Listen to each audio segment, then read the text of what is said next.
আমরা একটু আগে যে পাপের কথা বললাম, আচ্ছা, পুণ্য করতে মানুষের স্বতন্ত্র শক্তি আছে, কিন্তু পাপ দূর করবার ক্ষমতা আপনার আমার নাই।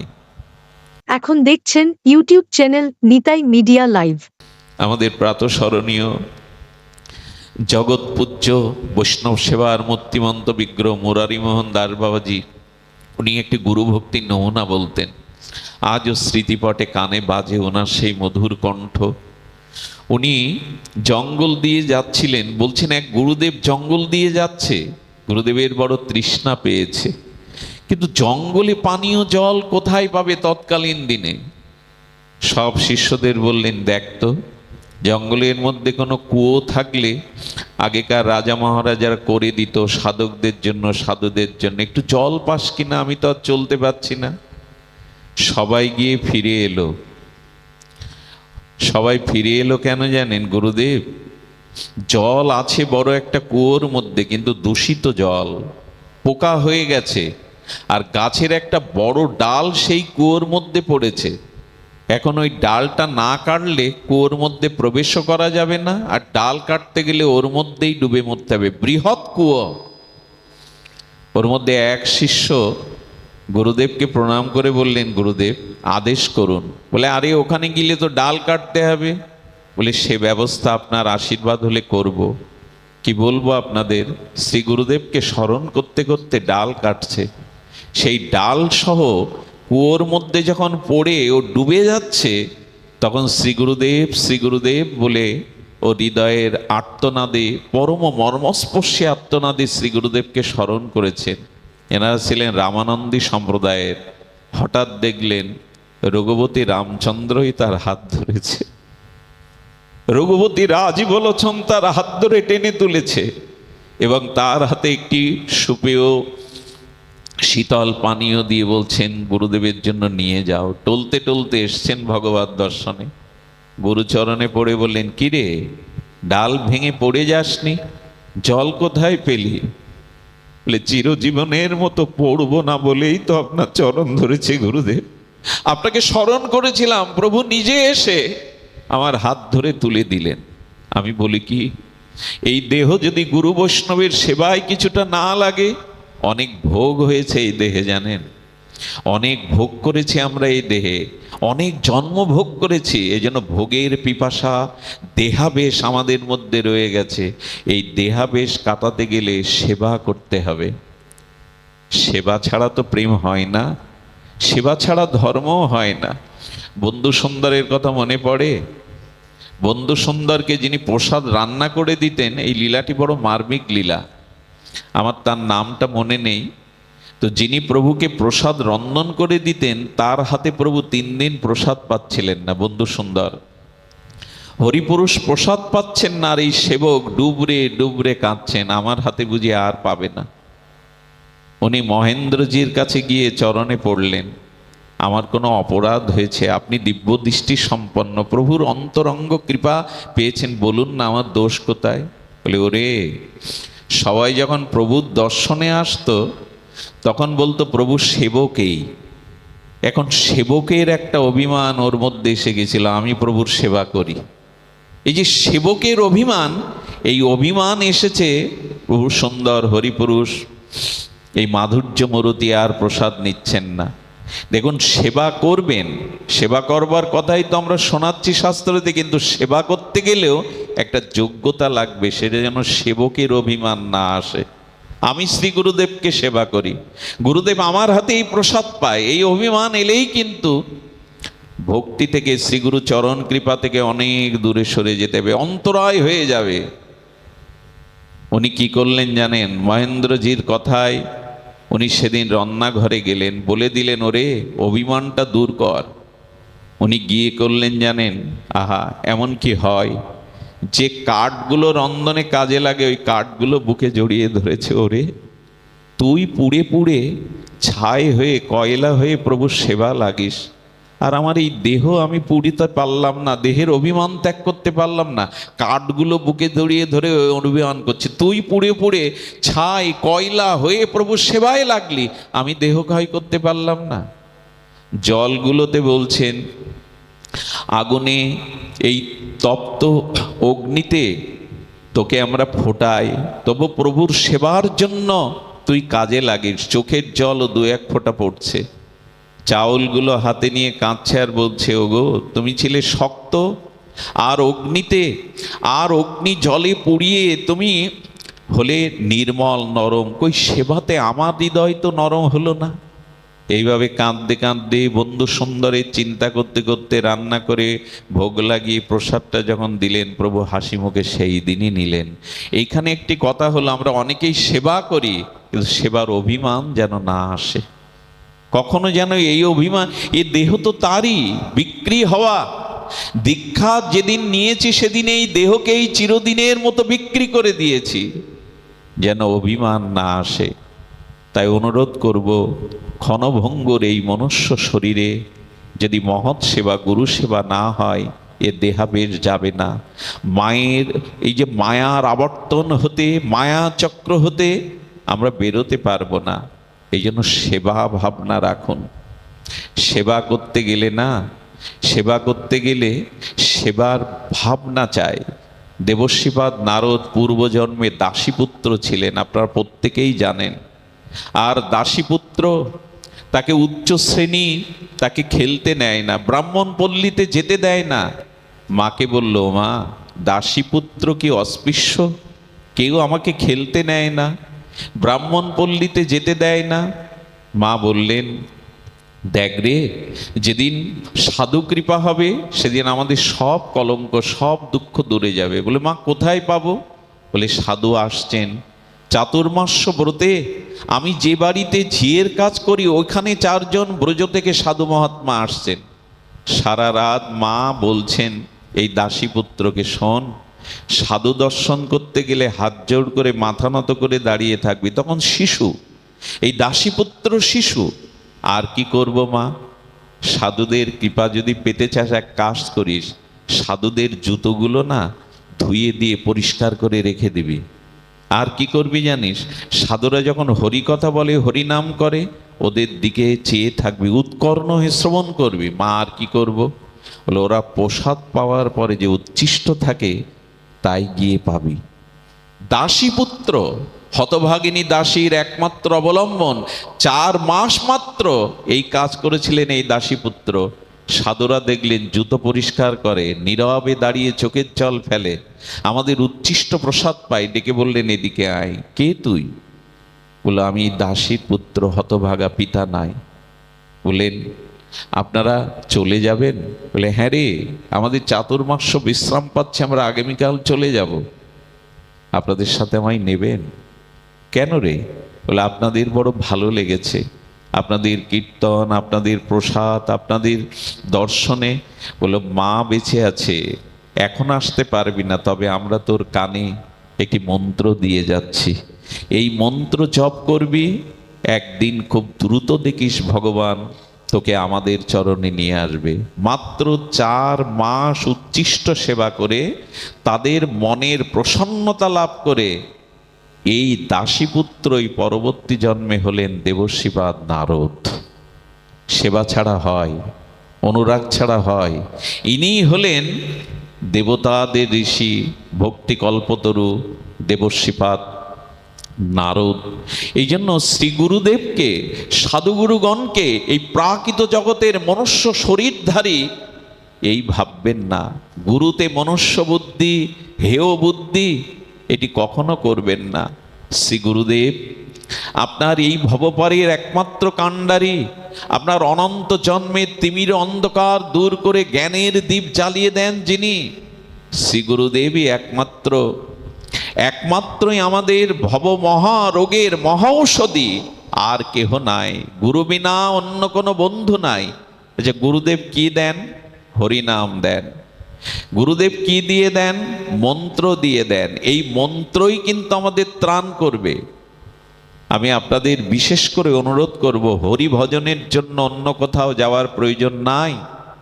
আপনি সৎসঙ্গ থেকে যেটি জেনে যাচ্ছেন, বাড়ি গিয়ে অন্তত হরিকে স্মরণ করুন। স্মরণ বলতে নাম স্মরণের কথা বলছি আমি আপনাদের। দেখুন, আজ আমি আপনাদের এইটুকুই নিবেদন করব, একটা তো কিছু নিয়ে যান এখান থেকে, নামটা তো অন্তত নিয়ে যান। বলে নাম কি করে নিয়ে যাব? বলে নাম অনুরাগ দিয়ে একটু স্মরণ করুন, যে কোনো অবস্থায়, যে কোনো সময়ে। কি বলি, গতদিন মনে হয় এই প্রসঙ্গে আমরা কিছুটা আলোচনা করছিলাম, অপরাধ নেবেন না। আমাদের এক বাবাজি মহারাজ বললেন, আচ্ছা বাড়িতে যারা হাঁস পোষে, হাঁস বলে তো, তো ওকে যখন সন্ধ্যাবেলায় ওর ঘরের ডাকে, কি বলে ডাকে? চই চই করে ডাকে মনে হয়, তাই না? ওই ডাকটা কি খুব কঠোরভাবে ডাকে? চই চই এরকম বলে, আই চই চই চই চই। আমি শুনেছি এ ডাক গ্রামে। একটা হাঁসকে ঘরে তুলবে বলে কত আদর করে খুদকুড়ো নিয়ে ডাকে। মরগ মুরগি পোষাটা অভাব না থাকলে পোষা উচিত নয়।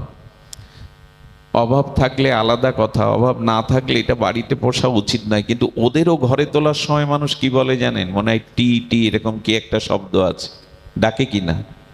হাঁস মুরগিকে আদর করে মানুষ ডাকে, ভগবানকে এরকম অনুরাগ দিয়ে ডাকি তো। দেখবেন ঘরে এসে অনেক স্বামী তার স্ত্রীকে ডাকে, ওগো শুনছো? এই আদরটা ভগবানের বেলায় ডাকতে পারো না। হরিনাম করি কিন্তু অনুরাগ কই, প্রীতি কই? হাঁস, আচ্ছা হাঁস এইভাবে ডাকলে আসে কিনা মা? অবশ্যই আসে। ওরা তো কথা বোঝে না, তবু ওই ডাকেই চলে আসে। আসবে না কেন?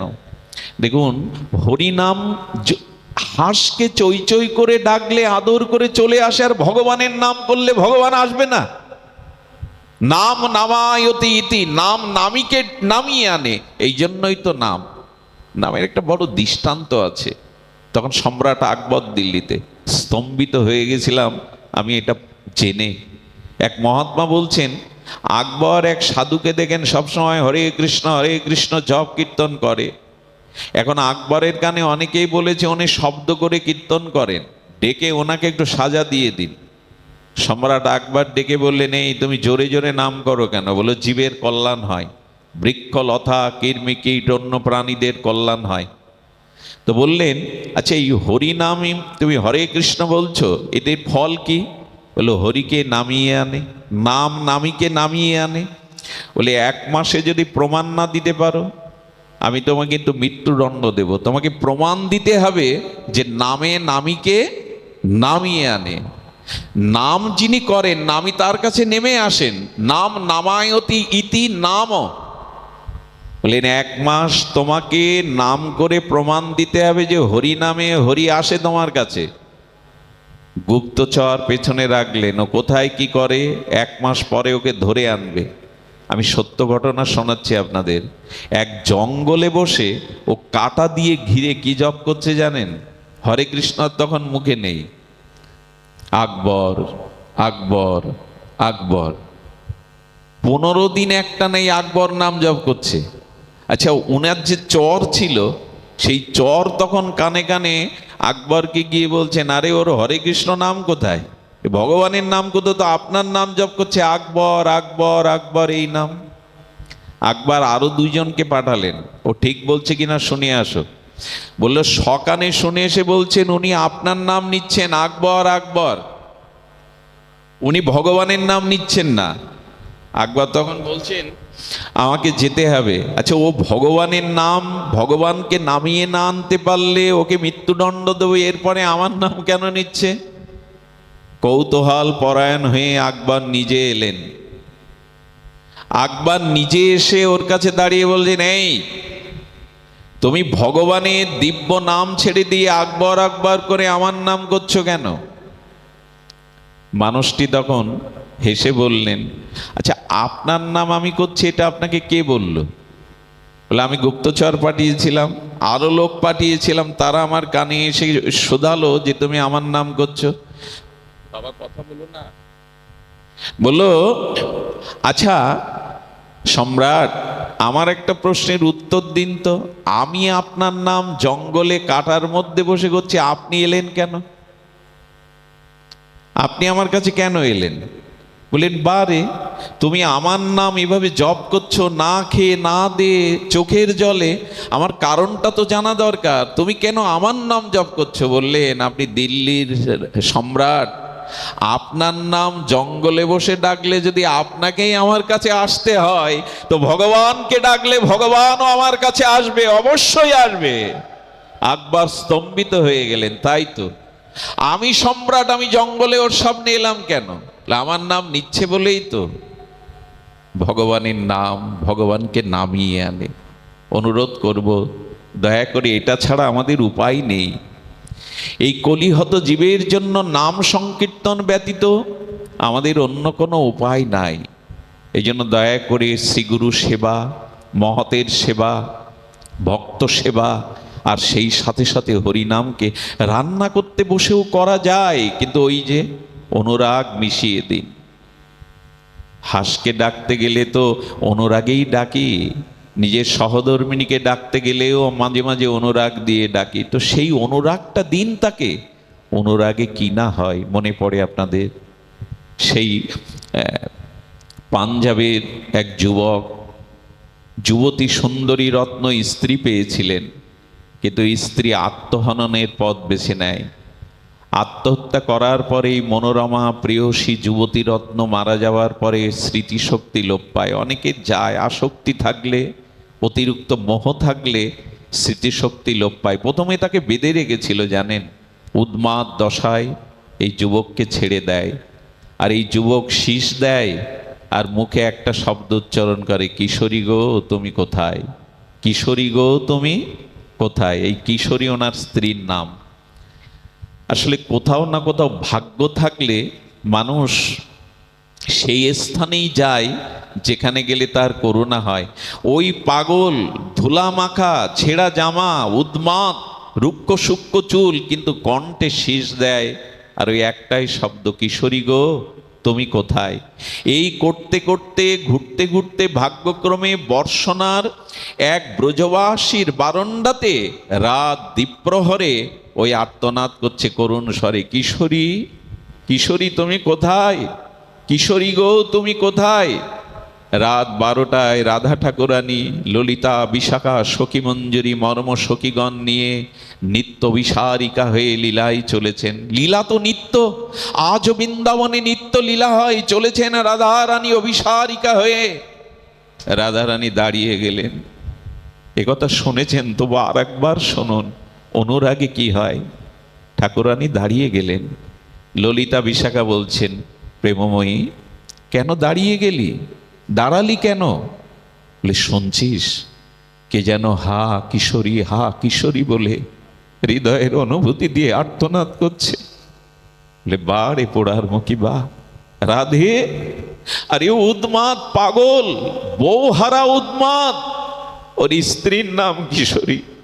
ওই স্ত্রী হারিয়ে উন্মাদ কামগ্রস্ত যুবক ওর স্ত্রীকে ডাকছে। রাধারানীকে বলছে, চল তাড়াতাড়ি চল। বলে, আমার পা উঠছে না রে। ও কাকে ডাকছে তোরা কি জানিস আমি জানি না, কিন্তু আমার হৃদয় বলছে ও যেন হা কিশোরী বলে আমাকেই ডাকছে। আচ্ছা আপনারা আমায় বলুন না, রাধারানী জানে না ও কাকে ডাকছে? করুণাময়ী জানে। রাধারানী গোবিন্দের অন্তরের খবরও জানে। অনন্ত জীবের তিনিই তো ধাত্রী, তিনি জানেন। ও যে স্ত্রীকে ডাকছে আমরা জানি, অন্যরা জানে। সখীগণ বলছে, রাধে চল লীলায়। উন্মাদ স্ত্রীহারা বদ্ধ পাগল।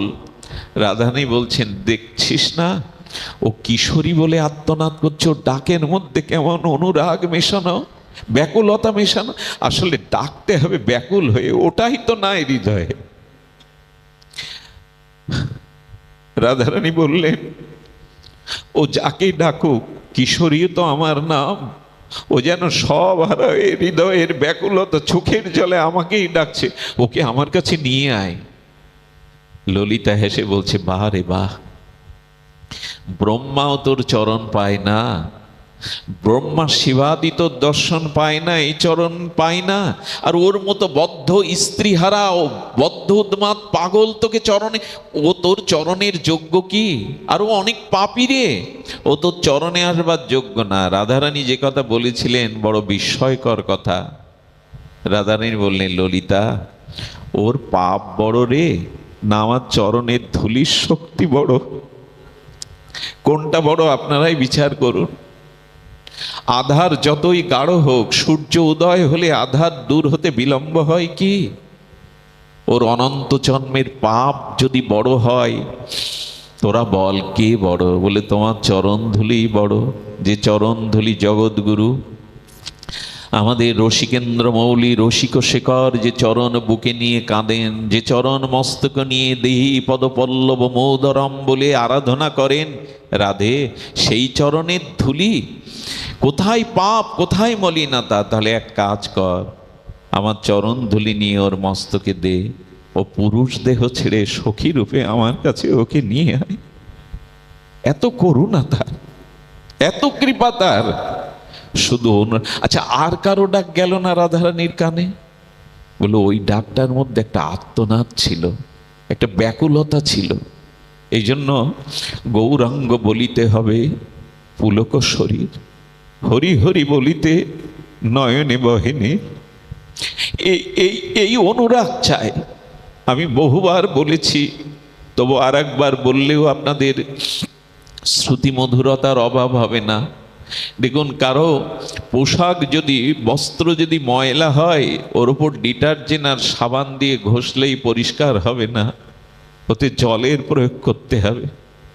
সাবান দিয়ে আর মলিন কাপড় ডললেই কিন্তু, ঘর্ষণ করলেই কিন্তু পরিষ্কার হবে না, ওখানে দিতে হবে জলের সংযোগ, তবেই তো পরিষ্কার হবে। তো ভগবানকে ডাকতে গিয়ে যদি হৃদয় পুলকিত হয়, প্রতিটি লোমকূপগুলো যদি ভগবত উন্মুখ হয় আর নয়নে প্রেমশ্রু বিগলিত হয়, এই ডাকে ভগবান থাকবেন। ভগবানের এমন সাধ্য নাই, তাকে ডাকবার মতো যদি ডাকতে পারেন তিনি ধরা দেবেন না, এটা হতে পারে না।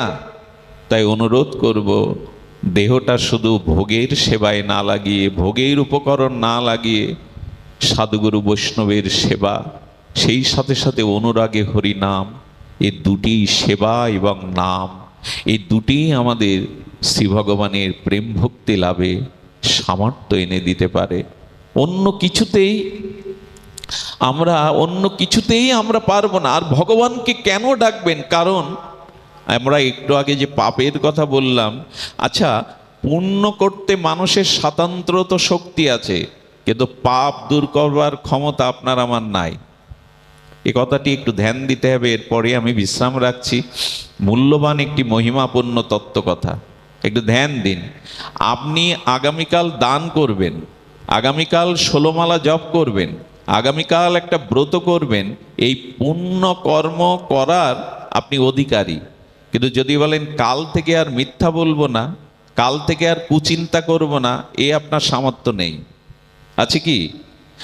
পুণ্য করবার জন্য স্বাতন্ত্র শক্তি আছে, আপনি করতে পারেন, দান করতে পারেন, ব্রত করতে পারেন, পরের উপকার করতে পারেন, আপনি তীর্থে যেতে পারেন।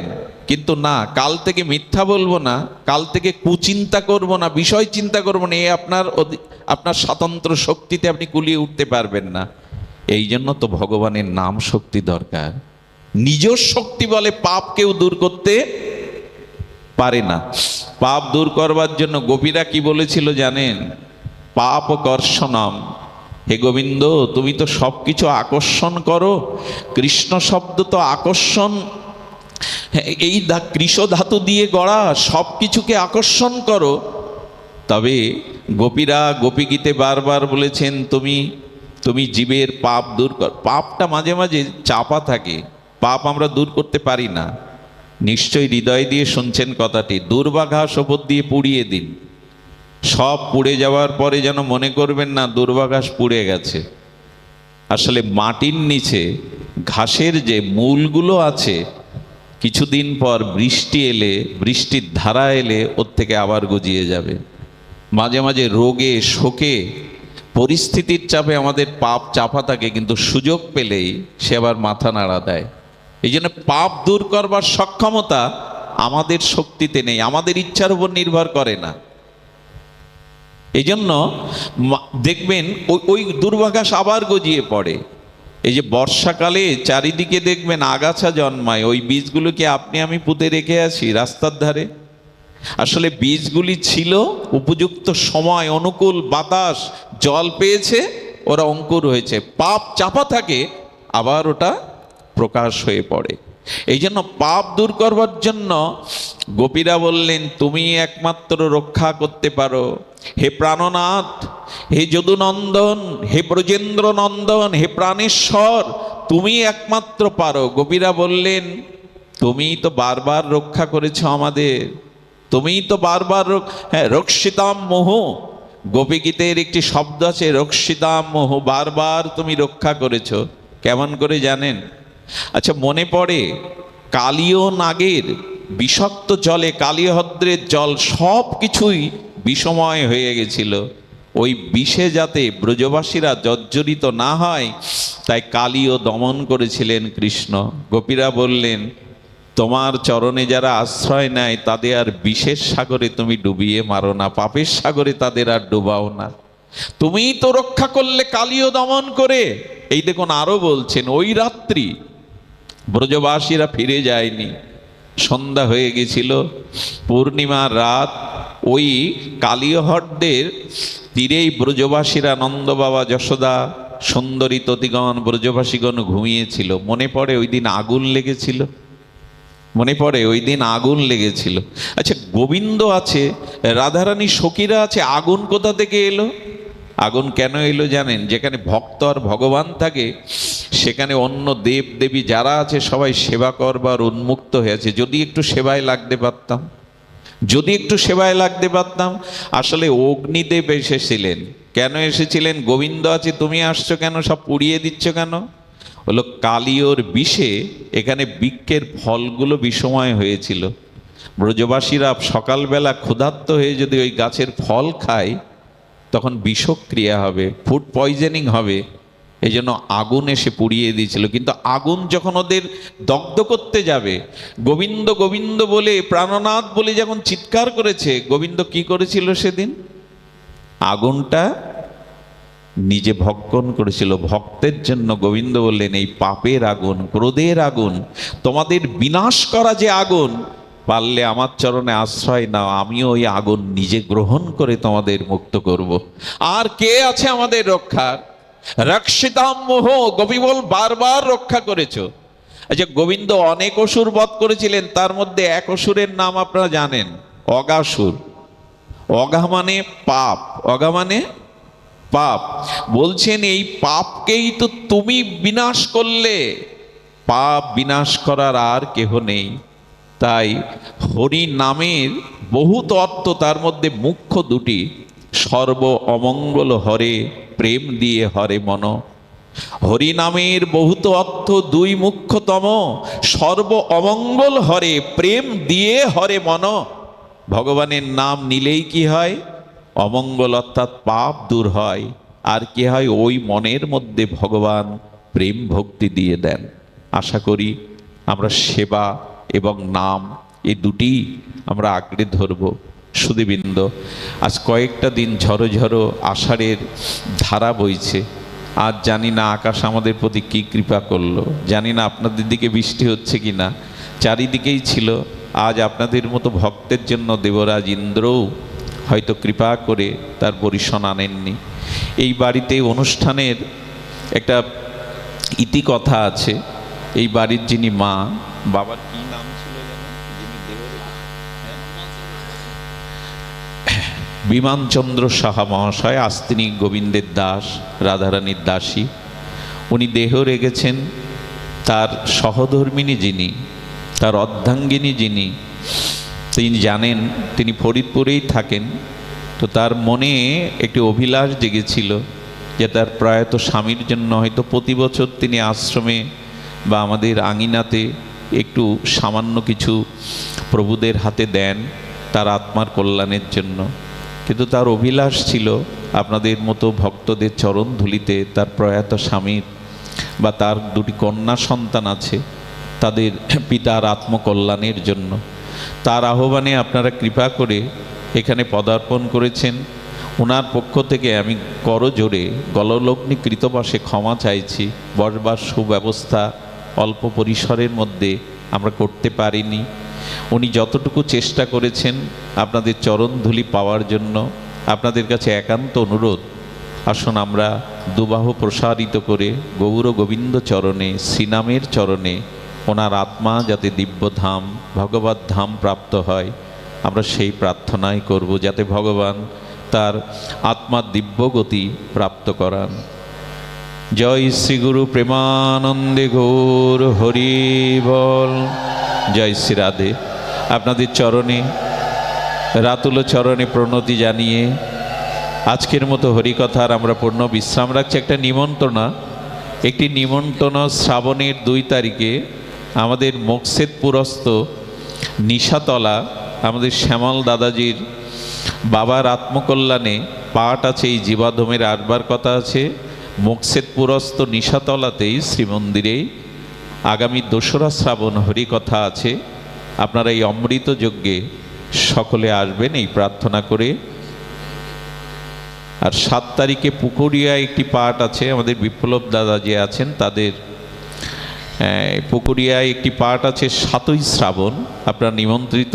জয় রাধে, জয় নিতাই গৌর প্রেমানন্দে হরি বল। সুধী ভক্তজন, আপনারা প্রসাদ পাবেন। সেই সাথে সাথে আমি প্রভুদের কাছে বিনীত অনুরোধ করছি একটু সংকীর্তনের জন্য। আমাদের প্রভুরা